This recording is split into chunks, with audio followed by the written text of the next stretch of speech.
இன்னைக்கு பிரம்ம முகூர்த்த பூஜையோட 7வது நாள் தான். இந்த டே வந்து மார்னிங் 2:00க்கே ஸ்டார்ட் ஆயிடுச்சு.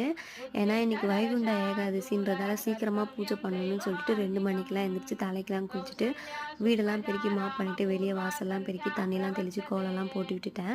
காலையில பார்த்தீங்கன்னா, ஒரு 4:30க்குள்ளேயே வந்து பார்த்தீங்கன்னா, பூஜை பண்ணி முடிச்சுட்டேன். டிவிலயும் பார்த்தீங்கன்னா, நெறைய சேனல்ல வந்து இந்த சொர்க்கவாசல் திறக்கிறது தான் போயிட்டு இருந்துச்சு லைவா. சரி அதையே உட்காந்து நானும் அஜயும் கொஞ்ச நேரம் பார்த்துட்டுருந்தோம். அப்புறம் பூஜைலாம் பண்ணி முடிச்சுட்டு, அஜயும் வந்து சாமிலாம் கும்பிட்டு முடிச்சுட்டாங்க.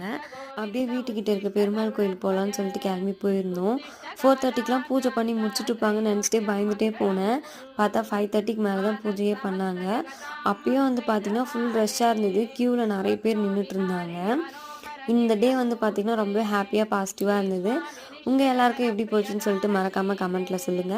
என்னோட சேனல் இதுதான் ஃபர்ஸ்ட் டைம் பார்க்குறீங்க அப்படின்னா, கண்டிப்பா சப்ஸ்கிரைப் பண்ணிக்கோங்க. நெக்ஸ்ட் வ்ளாக்ல பார்க்கலாம். பாய்.